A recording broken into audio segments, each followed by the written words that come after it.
মুখ সামলে কথা বলবি। চুপ করো, তোমার ভণ্ডামি আমি অনেক সহ্য করেছি। আমি নেশা করে পড়ে থাকি আর আমার বউটা বেশ্যা মেয়ে দিব্যি তোমার ঘরে রাত্রির কাজে সকালে বেরিয়ে আসে।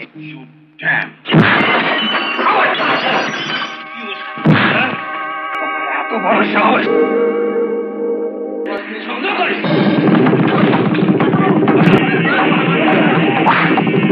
প্রিয় বন্ধু, আমি তোমার সুতপন, আর আমার পডকাস্টে তুমি শুনছো কথায় কথায়। আজ শুধুমাত্র তোমাকেই শোনাবো স্বয়ং প্রভাত রায় নিজেই ভিক্টর ব্যানার্জিকে প্রতীক থেকে বাদ দিয়েছিলেন কেন। আর কেউ নয়, প্রভাত রায় নিজেই তার আত্মজীবনী ক্র্যাপস্টিকে এই কথাগুলো একদম পরিষ্কার লিখে রেখেছেন, আর সেই কথাগুলি আমি তোমাকে পড়ে শোনাবো। অবশ্যই এই জ্বলন্ত সত্যি কথাগুলো শোনবার আগে চ্যানেলটা সাবস্ক্রাইব করে বেল আইকনটা প্রেস করে অল করে দিয়ে তুমি আমার সঙ্গে থাকবে। ভিডিওটা শোনার মতোই বইটা অবশ্যই সংগ্রহ করে মন দিয়ে পড়বে। প্রভাত রায় বলছেন, আমার প্রথম ছবি প্রতিদানের জন্য প্রযোজক প্রণব বসু আর আমি, শর্মিলা ঠাকুর, নাসিরুদ্দিন শাহ, রঞ্জিত মল্লিক, মোটামুটি সব শিল্পীদের ফাইনাল করে একেবারে জালটা প্রায় গুটিয়ে এনেছি। অথচ তখনও পর্যন্ত কিন্তু কিছুতেই ঠিক করতে পারছিলাম না গল্পে ভিলেনের চরিত্রে কাকে নেব, কারণ এই গল্পে ভিলেনের চরিত্রটা সব থেকে গুরুত্বপূর্ণ এবং এই সমস্ত বাঘা বাঘা অভিনেতাদের সঙ্গে তাকে টক্কর দিয়ে অভিনয় করতে হবে। খুব চিন্তায় পড়ে গেলাম কে হবে নিমাই সামন্ত, কারণ শয়তান নিমাই সামন্তকে খুব ভালো অভিনেতা হতেই হবে। তাকে শর্মিলা ঠাকুর এবং নাসিরুদ্দিন শাহের সঙ্গে টক্কর নিতে হবে। প্রথমে সমীর ভঞ্জকে ভাবা হলো, কিন্তু বুবুদা গল্পটা শুনে টুনে ওই রকম নোংরা একটা শয়তানের চরিত্রে অভিনয় করতে কিছুতেই রাজি হলেন না। এমন সময় প্রণবদা বলল, আচ্ছা, বাংলা ছবি দুই পৃথিবীতে উত্তমদার বিপক্ষে ভিলেনের চরিত্রে অভিনয় করেছিল যে ছেলেটা, তার নাম ভিক্টর ব্যানার্জি, বুঝলি? ভুলটা আমারই বাবা, বিয়ের ব্যাপারে আরো সাবধান হওয়া উচিত ছিল। তোমরা ভাবতে পারো যে বিয়ের দিন থেকে আজ পর্যন্ত আমি একদিনের জন্য শান্তি পাইনি। দোষটা কার? স্ত্রীর মর্যাদা দিয়ে ওকে আমি তুলে এনেছিলাম, সেটা যদি ওর পছন্দ না হয় ওর যেখানে খুশি চলে যেতে পারে। বৌমার অন্যায় হয়ে থাকলে তাকে ক্ষমাও তো করা যায়। না, যায় না, আর করা উচিত না। তাকে চিনিস? আমি বললাম, হ্যাঁ চিনি। বোম্বেতে শক্তি সামন্তের অফিসে এসেছিল দুই একবার, তখন আলাপ হয়েছিল। প্রণবদা বলল, নিমাইয়ের চরিত্রে ওকে কিন্তু ভাবতে পারিস। বললাম, চলুন তো দেখি, এখনই কথা বলি। হ্যারিংটন স্ট্রিটে ভিক্টরের বাড়িতে গেলাম, কথা হলো, গল্প শুনলো, কথাবার্তায় কিন্তু মনে হয়ে গেল হ্যাঁ, নিমাই চরিত্রে ওকে শুধু ফিটই করবে না, ওকে সাংঘাতিক ভালো মানাবে। আর নিমাই চরিত্রটা করতে রাজি হয়ে গেল ভিক্টর। আগে আমার নাম নিমাই সামন্ত।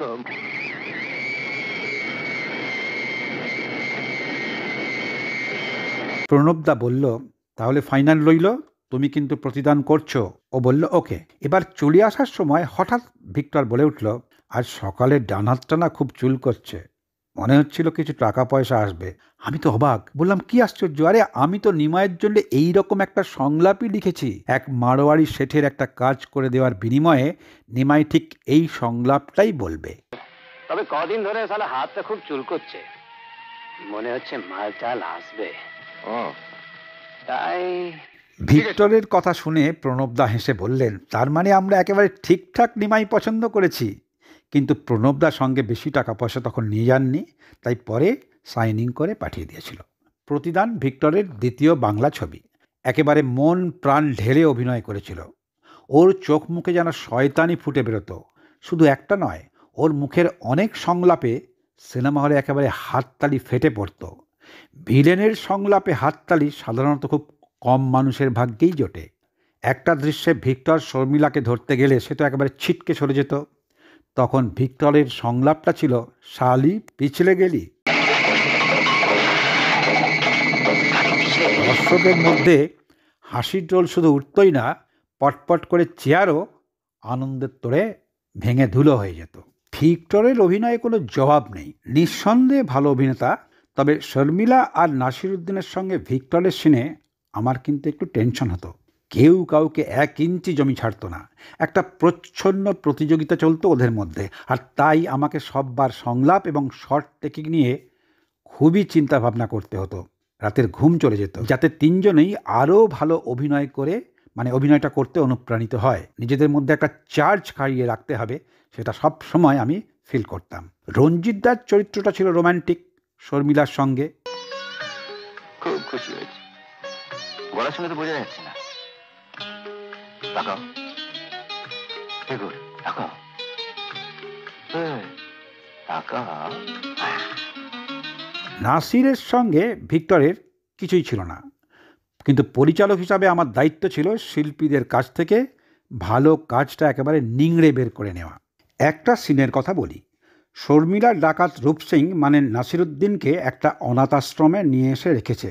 নাসির সেখান থেকে বেরিয়ে এসে একটা দেশি বাংলা মদের দোকানে গেছে মদ খেতে, আর সেই সময় সেখানে 2-3 জন সাগরেদকে নিয়ে ভিক্টরও আসছে মদ খেতে।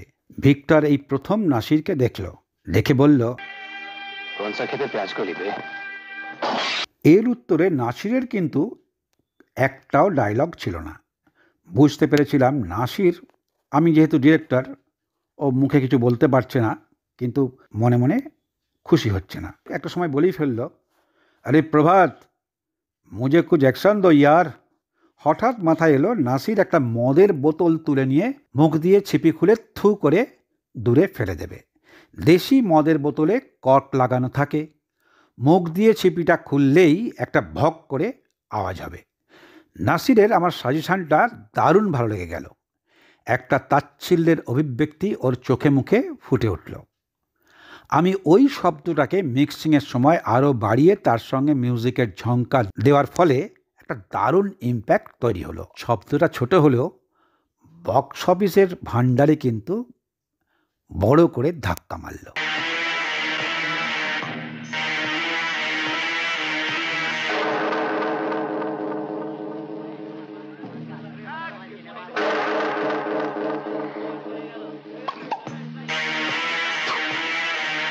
এরপর প্রতিকার ছবিতে ভিক্টর আর চিরঞ্জিত ছিল।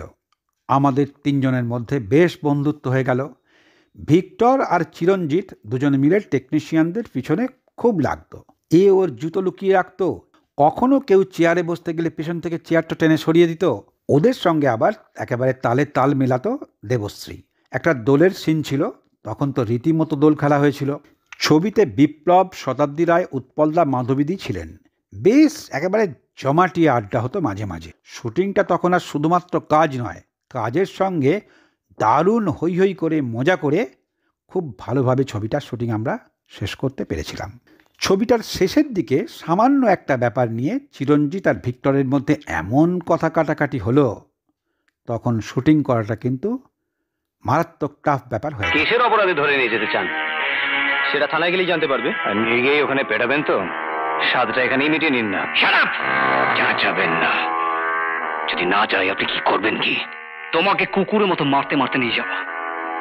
কেমন? এই পুলিশের খাকি পোশাকটা যদি আপনি না পরে থাকতেন স্যার, তাহলে আপনাকে ঠিক ঠিক আমি জবাব দিতাম। হোয়াট? Yes sir. সেটা অবশ্য যদিও অল্প দিনের জন্যই, কিন্তু যেটা হলো এই ঘটনাটা আর একটা ধাপ এগিয়ে গেল। পরের ছবি প্রতীক করবার সময় ভিক্টর এবং প্রণবদার মধ্যে একটা তিক্ততা হলো, তাই প্রতীক করলাম চিরঞ্জিতকেই নায়ক করে। তারপর অনেকটা বছর কেটে গেল, জল অনেক দূর গড়িয়ে গেল। প্রায় 10 বছর ভিক্টরের সঙ্গে আর কাজ করাই হয়ে উঠল না। 1995 থেকে 96 সালে আবার ভিক্টরের সঙ্গে করলাম লাঠি। আমি শুধু তোমার একটা পরিচয় জানি, তুমি ছাত্র, আমি শিক্ষক। আর ছাত্ররা যদি শীষ দিতে দেরি করে আসে, শিক্ষক তাদেরকে ক্লাসে ঢুকতে দেয় না। বেরো এখান থেকে। Get out!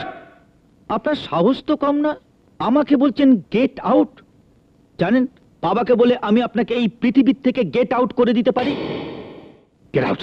আউট! ভিক্টর যে একজন ভালো অভিনেতা তাতে কোনো সন্দেহ নেই, কিন্তু ওর একটাই দোষ, ওকে শুটিংয়ের অনেক আগে স্ক্রিপ্ট দেওয়ার সত্ত্বেও ও কখনোই সংলাপ মুখস্থ করে আসতো না। তাই ওকে সব সময় প্রম্পট করতে হতো।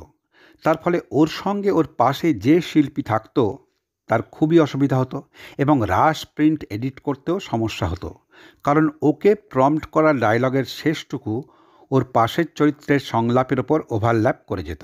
ডাবিংয়ের পর এডিটিংয়ে সেটা ঠিক করে নেওয়া হতো। আর এই ব্যাপারে মাঝে মধ্যেই আমার সঙ্গে একটু অশান্তি হতো, এমনকি ওর লিপে গানেও প্রম্পট করতে হয়েছিল। ঘোড়ার গাড়িতে ওর একটা গান ছিল, সুখের সে দেশে কবে কোন দিনে কে কখন যাবে কে জানে। ভিক্টোরিয়ার সামনে শ্যুট করেছিলাম চলন্ত ঘোড়ার গাড়ি, আর সেই গানের লাইনটাও ওকে প্রম্পট করতে হয়েছিল। ওকে জিজ্ঞাসা করলাম, তুমি কি মানিকদার ঘরে বাইরে ছবিতেও প্রম্পট শুনে অভিনয় করেছো? হেসে বলেছিল, তোমার পরের ছবিতে সব ডায়লগ মুখস্থ করে আসবো। কিন্তু না, যেই কে সেই। আমার পরের ছবি তুমি এলে তাইতেও সেই একই ব্যাপার, আবার সেই প্রম্পট শুনেই অভিনয়। লাঠি ছবিতে ওর একটা জিনিস আমার খুব ভালো লেগেছিল। ওর বৃদ্ধ বয়সে যে 4 জন বন্ধু ছিল, সৌমিত্রদা, হারাধনদা, মনোজদা, নির্মলদা, তারা বাস্তবে সবাই ভিক্টরের চেয়ে বয়সে অনেক বড়।